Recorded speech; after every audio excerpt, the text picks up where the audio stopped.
கிடா சண்டையை காப்பாற்றுறதுக்காகவும் நம்ம தமிழனோட பண்பாட்டை காப்பாற்றுறதுக்காகவும் இந்த கிடா சண்டையை பாரம்பரியமாகவே கிடா வளர்த்துக்கிட்டு இருக்கோம்.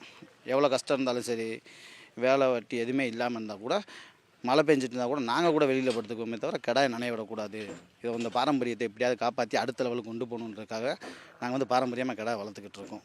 கிடா சண்டைக்கு ஜல்லிக்கட்டு மாதிரி அனுமதி கொடுக்க மாட்டேன்றாங்க. ஆனால் இப்போ கொஞ்சம் கொஞ்சம் கிராமத்தில் கோயில் திருவிழா அதுன்னு சொல்லி ஹைகோர்ட்டில் அனுமதி வாங்கி கிடா சண்டையை முறைப்படி நடத்திட்டுருக்காங்க. இருந்தாலும் ஜல்லிக்கட்டு மாதிரி தடை பண்ணினாங்க. தடை பண்ண ஜல்லிக்கட்டை மீட்டெடுத்தோம். ஆனால் கிடா சண்டையை எங்களால் இன்னும் மீட்டெடுக்க முடியலை. அனுமதி வாங்கி மட்டும் நடத்துகிறோம்.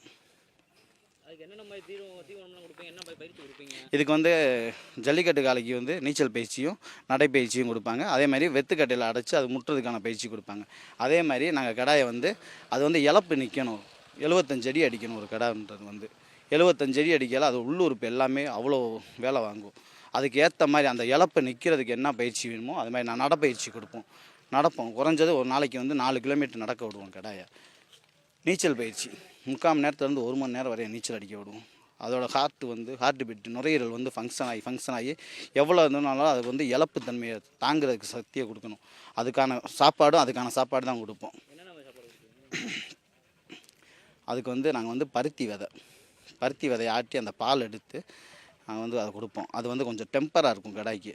அது போக உளுந்தம்பொட்டு, துவரம்பொட்டு, பேரிச்சம்பழம், பாதாம் பருப்பு, முந்திரி பருப்பு வீட்டில் பிள்ளைக்கு கூட அப்படி கொடுத்துருக்க மாட்டோம். அப்படிலாம் கொடுத்து வளர்க்கணும். அதான் அப்படிலாம் கொடுத்தா தான் அதோட ஸ்டெமினா கூட இருக்கும். 75 அடி அடிக்கிறது கிடா நீங்கள் ஜல்லிக்கட்டுன்றது உங்களுக்கு 2 செகண்ட் 3 செகண்ட் தான். மாடு அந்த பார்டர் கிராஸ் ஆகி போயிடும். அதனால் அதுக்கு அவ்வளோ டயர்டாக கிடையாது. ஆனால் கிடா அப்படி கிடையாது. நீங்கள் நினைக்கிற மாதிரி கிடையாது.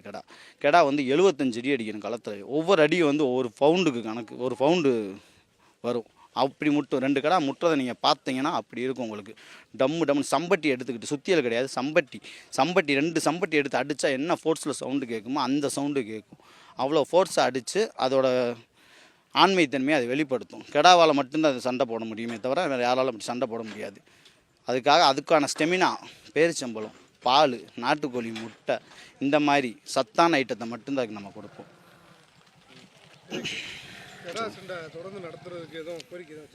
ஆமாம், நாங்கள் என்ன சொல்கிறோம், கிடா சண்டையை ஒரு சிலர் சூதாட்டமாக நடத்துகிறாங்கன்னு சொல்லி எல்லாரையும் பேன் பண்ணுறாங்க.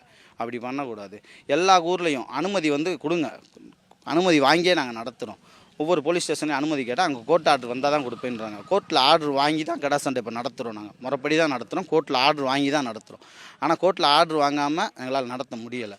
ஆனால் எல்லா ஊர்லேயும் எல்லா திருவிழாக்கும் கிடா சண்டை நடத்தணும்னு எல்லாருமே ஆசைப்படுறோம். ஆனால் அனுமதி கிடைக்காதனால அந்த கிடா சண்டையை முறைப்படி நடத்த முடியலை. காசு இருக்கிறவங்க கோர்ட்டில் போட்டு ஆர்டர் வாங்கி அது இதுன்னு கொஞ்சம் கஷ்டப்பட்டு தான் அவங்களும் காசு செலவழித்து தான் அந்த கிடா சண்டையை நடத்துகிறாங்களே தவிர யாரும் வருமானத்துக்காக இந்த கிடா சண்டை நடத்தலை. தமிழ்நாட்டோட பாரம்பரியத்தை காப்பாற்றுறதுக்காக இந்த கிடா சண்டையை நடத்திட்டு இருக்கோம். செய்திகளை உடனுக்குடனும் துல்லியமாகவும் தெரிந்து கொள்ள சப்ஸ்கிரைப் பண்ணுங்க.